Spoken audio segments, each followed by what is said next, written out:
안녕하세요, 수험생 여러분. 이번 시간에는 고려가요에 대해서 공부하도록 하겠습니다. 고려가요는 고려시대의 노래인데요. 고려시대의 노래가 고려가요만 있는 건 아니겠죠. 고려시대의 다양한 노래들 가운데 고려가요는 어떤 특징을 지닌 노래를 말하는지, 그리고 이 고려가요의 대표적인 작품에는 어떤 것들이 있는지 이번 시간에 살펴보도록 하겠습니다. 자, 고려가요는 보통 고려 소교와 경기체가를 아울러서 이르는 말인데요. 좁은 의미에서는 고려 소교만을 가리키기도 합니다. 자, 그런데 이런 노래들이 발생하게 된 배경에 대해서는 좀 알아두셔야 합니다. 아마 역사 시간에 공부를 하셨을 텐데요. 자, 고려시대 중반에 고려 사회에 큰 변화가 일어납니다. 자, 우선 무인들이 난을 일으키죠. 그래서 이전에 어떤 권문세족의 세력이 약화되고요. 그들을 대체한 신진 사대부가 성장을 하게 됩니다. 자, 그리고 그 와중에 원나라가 이제 고려를 침략을 하게 되죠. 그러면서 원 집권기가 길게 이어지는데요. 자, 그러한 과정에서 이 고려 소교나 경기체가 같은 것들이 발달을 하게 됩니다. 아무래도 이제 무신 집권기나 혹은 원 집권기를 거치게 되면서 신하들의 세력이 점점 강해지고 그리고 왕권은 점점 약해지게 됩니다. 그런 과정에서 왕은 어떤 잔치를 즐기면서 시간을 보내게 되는 그런 경우가 많았거든요. 자, 그러면서 궁중 음악이 발달을 하게 됩니다. 그런데 자, 궁중에서 잔치 때 부르던 노래 이런 것들을 새롭게 만든 것이 아니라 밖에서 이제 노래하고 춤추고 하는 사람들을 데리고 오죠. 그러면 그 사람들이 자신들이 평소에 부르던 노래 이런 것들을 같이 가지고 들어오는 겁니다.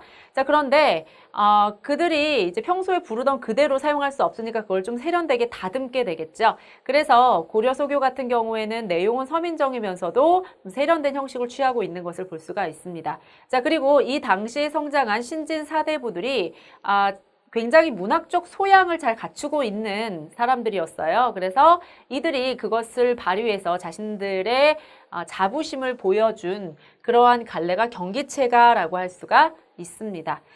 자, 그러면 구체적으로 고려 소교와 경기체가가 어떤 노래인지 알아보도록 하죠. 자, 고려 소교는 기본적으로 이제 민요에서 비롯된 것들이 많습니다. 자, 민중의 노래였다가 그것이 궁중음악으로 편입되면서 좀 더 형식적으로 잘 다듬어진 것을 볼 수가 있죠. 자, 그리고 아무래도 이것은 이제 궁중 잔치에서 흥을 돋우는 목적으로 노래를 다듬은 것이기 때문에 종종 앞뒤 가사가 잘 맞지 않는다거나 하는 경우도 있어요. 그래서 그런 것들은 좀 주의해서 보셔야겠고요. 자, 경기체가 같은 경우에는 신진 사대부들이 지은 노래죠. 자, 고려 소교는 민요에서 온 것이 많기 때문에 아무래도 소박하고 풍부하고 진솔한 서민들의 생활 감정이 많이 담겨 있고요. 자, 이와 달리 경기체가는 신진 사대부들의 식견과 뛰어난 관찰력을 바탕으로 사물이나 경치에 대해서 읊은 것, 그리고 이들이 자신들의 어떤 학식을 자랑한 것, 그리고 사대부의 호탕한 기상과 자부심을 보여주는 그러한 것들이 많습니다. 자, 고려 소교나 경기체가나 분절체, 분연체를 이루고 있는 것은 동일한데요. 고려 소교하고 경기체가하고 좀 차이가 뭐냐면 고려 소교 같은 경우는 각 그 연의 길이가 거의 비슷하게 배분이 되어 있거든요. 근데 경기체가 같은 경우에 전절은 길고 후절은 짧은 그런 형식으로 되어 있습니다. 자, 그리고 둘 다 후렴구가 발달했다는 특징이 있어요. 자, 그런데 경기체가 같은 경우에는 좀 일정한 후렴구가 나타납니다. 경기 어떠하니 있고 이 경치가, 이 광경이 어떠합니까? 라는 그런 자부심이 담겨있는 후렴구가 발달한 것을 볼 수가 있죠. 자, 고려 소교 같은 경우에는 대체로 332조의 삼음보의 운율을 띠는 경우가 많습니다. 삼음보는 기본적으로 민요에서 우리가 많이 찾아볼 수 있는 운율이죠. 그런데 경기체가 같은 경우에는 1에서 3행은 3음보, 5행은 2음보가 반복되는 4음보 이런 식으로 운율이 나타나 있는 것을 살펴볼 수 있습니다. 자, 그리고 고려 소교 같은 경우에는 본래는 구전이 됐어요. 그러다가 한글 창제 이후에 악학개범, 악장가사, 시용왕악보 같은 책에 수록이 되었습니다. 즉 한글로 기록이 되었고요. 그리고 지금 여기 나와 있는 이 책들은 궁중음악을 정리한 책입니다. 고려시대의 음악이 조선시대까지 이어지게 되거든요. 그러면서 이제 기록이 된 거예요. 그때 이제 모든 노래를 다 수용한 것이 아니라 그 중에서 이제 일부를 추려서 이렇게 정리를 한 것이죠. 경기체가 같은 경우에는 보통 이제 한문으로 되어 있고요. 부분적으로 이두를 사용하기도 합니다. 자, 고려소교의 경우에는 아무래도 본래 우리말로 된 노래니까 아름다운 표현이 많이 나타나 있고요. 율조가 유려하면서도 소박하고 꾸밈없는 감정을 진솔하게 표현했다는 점에서 가치가 있다고 할 수 있겠습니다. 경기체가는 아주 오랫동안 향유되었던 그런 문학은 아닌데요. 이후에 어떤 가사 문학에 영향을 주었다는 점에서 의의가 있습니다. 여기에서는 주로 고려소교를 중심으로 살펴볼 거예요. 고려가요의 대표적인 작품으로 가시리를 꼽을 수 있습니다. 이별의 상황을 그리고 있는 작품인데요. 자, 이 작품의 내용을 한번 살펴보도록 하겠습니다. 자, 이 작품의 시작을 보시면 가시리 가시리 있고 나난 버리고 가시리 있고 이렇게 이어지고 있거든요. 자, 지금 여기 보시면 가시리 가시리 있고라는 것은 사실 본래는 같은 말입니다. 그런데 가시리 있고 이렇게 반복을 하게 되면 음수율이 맞지 않기 때문에 음수율을 맞추기 위해서 가시리 있고 이렇게 표현을 한 거죠. 자, 그리고 버리고 가시리 있고. 자, 지금 보시면 A, B, A 구조로 되어 있는 것을 볼 수 있죠. 이런 반복하는 구조를 통해서 나를 정말 버리고 가실 겁니까? 라는 그런 애절한 태도를 나타내고 있습니다. 자, 그 다음에 여기에서는 위 증질과 대평성대라는 후렴구가 계속 반복되고 있는 것을 볼 수가 있는데요. 위 같은 경우에는 뭐 이 정도의 감탄사라고 볼 수가 있겠고요. 자, 그리고 증질가는 찡찡찡 하는 악기 소리의 구음이라고 할 수가 있거든요. 자, 그리고 여기서 이상한 게 대평성대인데요. 사실 이별의 상황이기 때문에 대평성대라는 건 좀 말이 되지 않습니다. 화자의 입장에서 봤을 때 좀 놀리는 것 같이 들릴 수도 있죠. 나는 지금 이별해서 슬픈데 이게 무슨 태평성대야 이렇게 얘기할 수도 있는데요.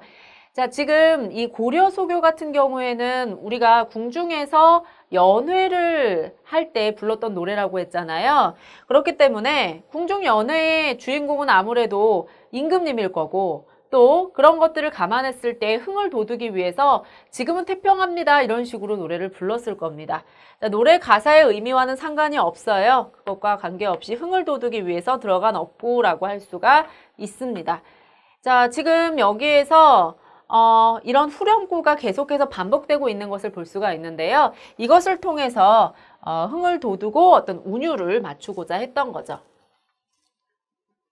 자, 그리고 자, 난로는 어찌 살라고 버리고 가시리 있고 라고 했는데, 자, 버리고 가시리 있고 라는 말이 반복되고 있는 것을 살펴볼 수가 있죠. 여기에서 이런 반복을 통해서 화자의 슬픔을 강조합니다. 그리고 나더러는 어떻게 살라고 버리고 가십니까? 이렇게 하소연을 하는 것은 화자가 이별에 대해서 수동적인 그런 모습을 보이는 거죠. 님을 잡지도 못하면서 지금 나는 어떻게 삽니까? 이렇게 하소연하는 것은 이별에 대해서 적극적으로 대처하지 못하는 그런 모습이 나타나 있는 것이라고 할 수 있겠습니다. 자, 그러면서 님을 어쩔 수 없이 보냅니다. 왜냐하면 서운하게 해서 님이 오지 않을까 봐 걱정하는 거죠. 자, 님을 그만큼 사랑하는 안타까운 화자의 마음이 나타나 있습니다. 님을 어쩔 수 없이 보내고 있는 상황입니다. 자, 이 시에서 중요한 내용들 좀 다시 한번 짚어보도록 하죠. 자, 이 시에서 우선 우리가 잘 살펴봐야 할 내용이요. 화자의 정서가 어떤 식으로 전개되고 있는가 하는 겁니다. 자, 1연은 기라고 할 수 있어요. 즉, 이제 화자의 슬픔이 나타나기 시작하는 부분이죠. 화자가 님이 떠나는 것을 보며 슬퍼하고 애원하고 있습니다. 2연에서는 좀 더 정서가 깊어지죠. 자, 좌절과 슬픔을 느끼고 있는 화자의 모습을 볼 수가 있고요. 자, 3연에서는 이제 전환이 일어납니다.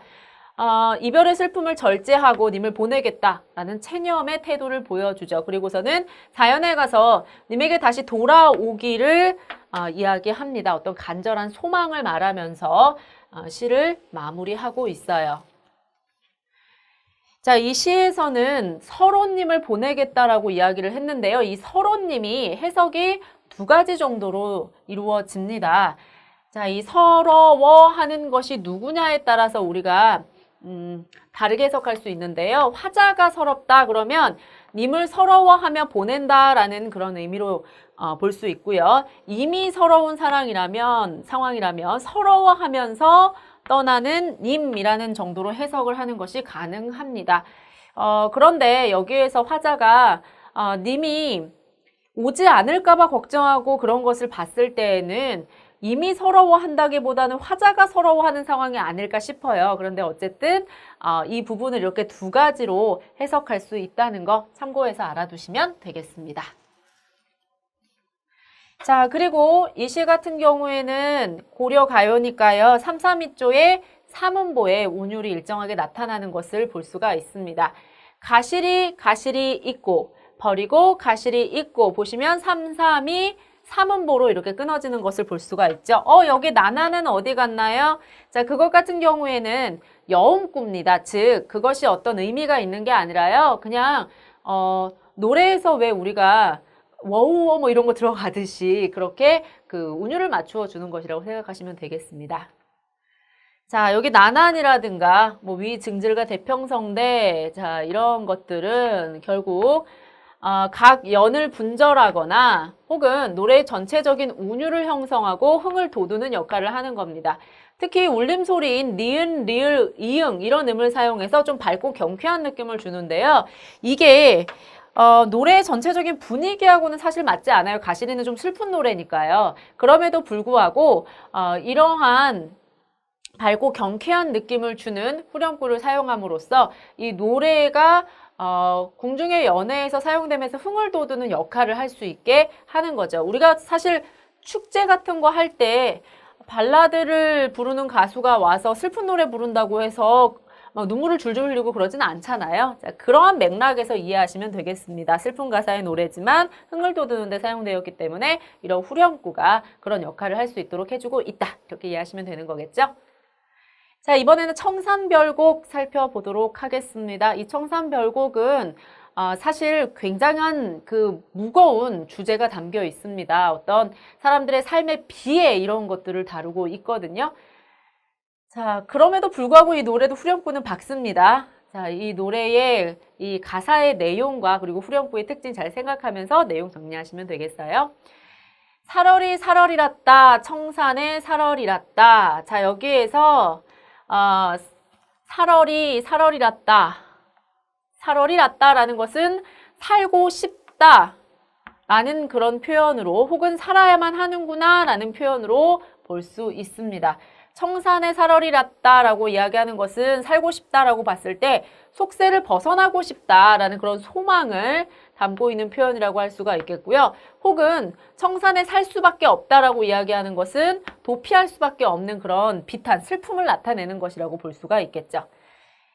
자, 그리고 이연에서 보시면 울어라 울어라 새여 자고니러 울어라 새여 널라와 시름한 나도 자고니러 우니로다 라고 하면서 새와 함께 슬퍼하는 내용이 나오는데요. 자, 지금 여기서 울어라 라는 것은 우는구나 라는 감탄사로 볼 수도 있고요. 아니면 울어라 라는 명령형으로 볼 수도 있습니다. 너도 울어. 슬프다. 너도 함께 울자. 뭐 이렇게 얘기하는 거죠. 혹은 나는 슬프구나. 새야. 나를 위해 노래해 주렴. 뭐 이런 의미로 우리가 해석할 수도 있습니다. 자, 널라와 요거는 보다라는 뜻입니다. 너와 함께 너보다 시름한 나도 자고 일어나 울고 있구나. 자, 지금 새가 우는 것을 보고 너도 슬프니 난 더 슬픈데 이렇게 노래하고 있는 겁니다. 자, 화자의 어떤 비탄을 우리가 알 수가 있죠. 자, 그리고 화면에 보시면 가던 새 본다, 가던 새 본다, 물 아래 가던 새 본다 라는 식구가 나오는데요. 이 가던 새에 대해서 우리가 두 가지 정도로 해석을 합니다. 앞에 새 얘기가 나왔기 때문에 정말로 새라고 이야기를 할 수도 있어요. 날아가던 새를 보고 자유에 대한 갈망을 느끼고 있는 거죠. 나도 저 새처럼 자유롭게 날아가고 싶구나. 나는 왜 이리 마음이 무거우냐. 나는 왜 현실에 이렇게 발목 잡혀 있을 수밖에 없느냐. 뭐 이런 슬픔이 나타나 있는 거고요. 자, 혹은 이것을 갈던 사례, 즉 밭으로 해석하기도 합니다. 이건 무슨 얘기냐? 도피해 있는 처지지만 혹은 이상향을 찾아간 처지지만 속세에 대한 미련을 버리지 못한 겁니다. 밭이라는 것은 사람들이 이 농사 지어서 먹고 사는 그런 터전이라고 할 수가 있겠죠. 속세의 삶, 현실의 삶을 대표하는 것이라고 할 수 있을 텐데요. 자, 그것을 바라보면서 나는 예전에 평화롭게 농사 짓고 살던 그때로 돌아갈 수는 없는 걸까? 이렇게 생각을 하고 있는 거죠. 자, 그리고 유견에서는 바다에 살겠다고 이야기하고 있습니다. 여기에서 뭐 남아자기는요, 나문제라고 해서 해조류의 일종을 이야기합니다. 여기에서 뭐 나문제니 굴조개니 이런 것들 먹으면서 바다에서 그냥 소박하게 살아보겠다라는 그런 모습을 나타내고 있고요. 자, 그 다음에 7원에 보시면 가다가 듣노라, 예정지 가다가 듣노라. 자, 어떤 것을 듣는지는 이제 뒤에 나오고요. 여기 애정지라는 것은 외따로 떨어져 있는 부엌을 의미합니다. 그곳에 왜 가는지도 뒤에서 우리가 확인할 수 있어요. 자, 어쨌든 자, 여기를 가다가 희한한 걸 보게 됩니다. 사슴이 짐대에 올라서 해금을 혀거를 들어오라라고 했는데, 자, 이게 무슨 얘기냐? 이게 진짜 사슴이라고 봤을 때에는요, 의미가 어떻게 되느냐? 일어나기 어려운 기적이 일어나는 것을 바란다, 이렇게 볼 수가 있습니다. 자, 그런데 이거는 뭐 지나치게 비현실적이니까 좀 현실적으로 사슴 분장을 한 광대를 나타내는 표현이나 혹은 사람을 옷표게 한 걸로 본다면 음악을 들으면서 현실을 잊고자 하는 그런 태도로 생각해 볼 수 있겠죠. 어찌 되었건 간에 이 식구는 현실의 괴로움에서 벗어나고자 하는 화자의 마음을 우리가 알 수가 있습니다. 자, 그리고 원래 애정지를 가던 목적이 있습니다. 술을 마시려고 했거든요. 조롱꽃 누르기 매와 잡사오니 내 어찌 하리 있고. 자, 술 마시면서 그냥 잊어보겠다. 힘들고 살기 어렵지만 어쩌겠느냐. 그냥 잊어야지. 뭐 이런 태도가 나타나 있습니다. 체념적이면서도 낙천적인 그런 태도를 우리가 여기에서 살펴볼 수 있습니다. 이 청산별곡 같은 경우에는 당시에 어떤 서민들의 어려운 삶, 그런 것들이 반영되어 있다고 볼 수 있을 텐데요. 청산별곡은 5연과 6연의 순서를 바꾸면 청산의 노래와 바다의 노래로 대칭 구조를 이루고 있는 것을 볼 수가 있습니다. 청산에 대한 동경의 노래, 바다에 대한 동경의 노래, 그리고 그와 더불어 나타나는 화자의 삶에 대한 고독과 그리고 비탄, 이런 것들이 시의 주 내용을 이루고 있습니다. 자, 그래서 그 점을 여기에서 확인하시면 되겠고요. 자, 그 다음에 이 시에 나타나 있는 여러 가지 시어들의 의미를 잘 정리하셔야 합니다. 자, 우선 제일 중요한 게 청산과 바다라고 할 수가 있겠죠. 자, 이곳은 화자의 이상향이자 도피처로 현실과는 대조적인 그런 곳이라고 할 수 있겠습니다. 청산에서는 머루랑 다래를, 그리고 바다에서는 남아자기와 구조개를 먹고 살겠다라고 했는데 이것은 소박한 삶의 모습을 나타낸다고 볼 수 있겠죠. 그 점에서 봤을 때 청산과 바다는 이상향이 아니라 도피처에 가깝다, 이렇게 해석하기도 합니다. 자, 그리고 화자는 새와 함께 슬퍼합니다. 그래서 새는 화자의 분신이자 화자가 동병상련을 느끼는, 즉 감정이입을 하는 대상이라고 볼 수가 있겠죠. 자, 낮에는 그래도 이럭저럭 지낼만 한데 밤이 되면 더 외롭고 쓸쓸합니다. 자, 밤에는 그 슬픔이 더 깊어지죠. 밤은 화자가 절대적인 고독을 느끼는 그런 시간이라고 볼 수 있겠습니다. 그리고 화자는 왜 오나? 돌에 맞아 옵니다. 누가 돌을 던졌는지도 몰라요. 그런데 그 돌에 맞아서 울고 있습니다. 자, 이 돌이라는 것은 화자의 의지와는 무관한 어떤 인간의 슬픈 운명을 나타낸다고 볼 수가 있겠죠. 자, 이런 상황에서 화자는 강수를 마시며 결국 아픔을 잊고자 합니다. 현실의 고통과 괴로움을 잊게 하는 매개체 역할을 이 강수, 아주 독한 수리한다고 볼 수가 있겠죠. 결국 현실에서 도피할 수밖에 없는 그런 화자의 모습이 이 시에 잘 나타나 있습니다. 자, 이 시 같은 경우에는요, 앞서 이야기했듯이 고려가요가 다듬어지는 과정에서 좀 변모를 겪는다고 했죠. 그러다 보니까 아무래도 좀 식구가 다양하게 해석될 여지가 있습니다. 구전되다가 궁중음악으로 편입되고 기록되는 과정에서 다양한 첨삭이 이루어진 것 같아요.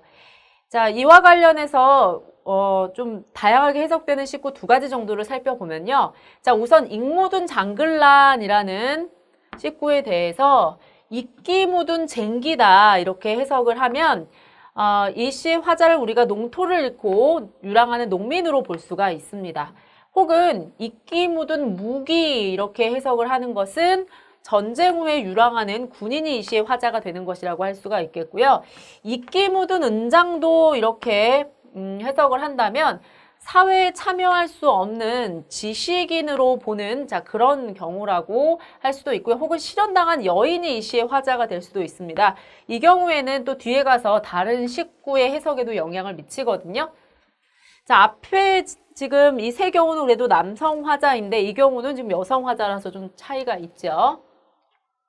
조롱꽃 누르기 매와 잡사원이 내 어찌 하리 있고 라는 식구에 대해서 요 마지막에 이 식구에 대해서 농토를 잃고 유랑하는 농민이나 혹은 전쟁 후에 유랑하는 군인, 사회에 참여할 수 없는 지식인 입장에서 봤을 때는 술을 마시면서 현실의 괴로움을 잊고자 하는 그러한 태도로 우리가 이것을 해석할 수 있는 반면에 실현당한 여인의 입장에서 보자면 자, 술이 좋아서 떠난 님을 어찌할 수 없어 체념하는 그런 태도로 이해할 수도 있습니다. 그러면 식구의 해석이 많이 달라지죠. 그래서 이러한 점을 참고해서 식구의 말하고자 하는 바를 잘 이해하시면 되겠습니다.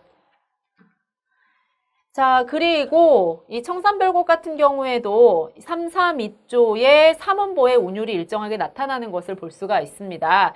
살얼이 살얼이 랐다, 청산에 살얼이 랐다. 332조의 삼음보로 끊어지는 것을 살펴볼 수 있죠. 일반적인 어떤 이 소교, 고려 가요의 운율이니까요. 이 점 잘 알아두시면 되겠습니다. 자, 그리고 이 시에도 후렴구가 계속 반복되는데요. 여기에서는 얄리얄리 알랑성 얄라리 얄라 다소 좀 경망스러운 그런 후렴구가 계속 반복되는 것을 볼 수가 있습니다. 아리랑과 비슷한 류의 그런 후렴구인 듯한데요. 자, 이 후렴구는 기본적으로 각 연을 분절하는 역할을 하죠. 노래의 전체적인 운율을 형성하고 흥을 돋우는 역할을 합니다. 특히 여기에서는 울림소리인 리을, 이응, 음이 많이 사용이 됐어요. 그래서 좀 밝고 경쾌한 그런 느낌이 많이 듭니다. 노래는 상당히 진지하고 무겁고 그리고 슬픔에 가득 차 있는데 그와 어울리지 않게 후렴구는 상당히 밝습니다. 이 노래의 목적이 무엇인지를 알 수 있게 해주는 대목이라고 할 수가 있겠죠. 노래의 가사 자체는 무거울지라도 이 노래는 흥을 돋우기 위한 것이기 때문에 분위기가 무거우면 안 되잖아요. 그러니까 이런 후렴구를 붙였을 것이라고 생각해 볼 수 있습니다. 자, 그 다음에 여기에서 우리가 살펴본 것과 또 다른 고려 가요들 몇 편의 내용 좀 소개를 해드릴게요. 자, 우선 이 동동 같은 경우에는요.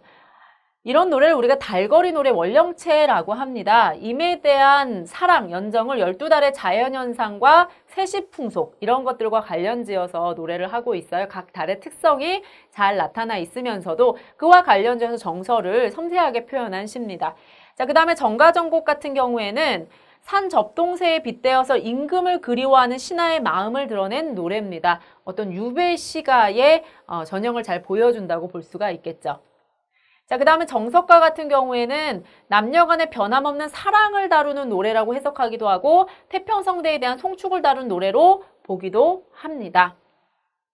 자, 그리고 한림별곡 같은 경우에는요, 얘는 이제 경기체가인데요. 신진 사대부들의 과시적이고 귀족적이고 또 향락적이고 풍류적인 그런 성향을 잘 보여주는 노래입니다.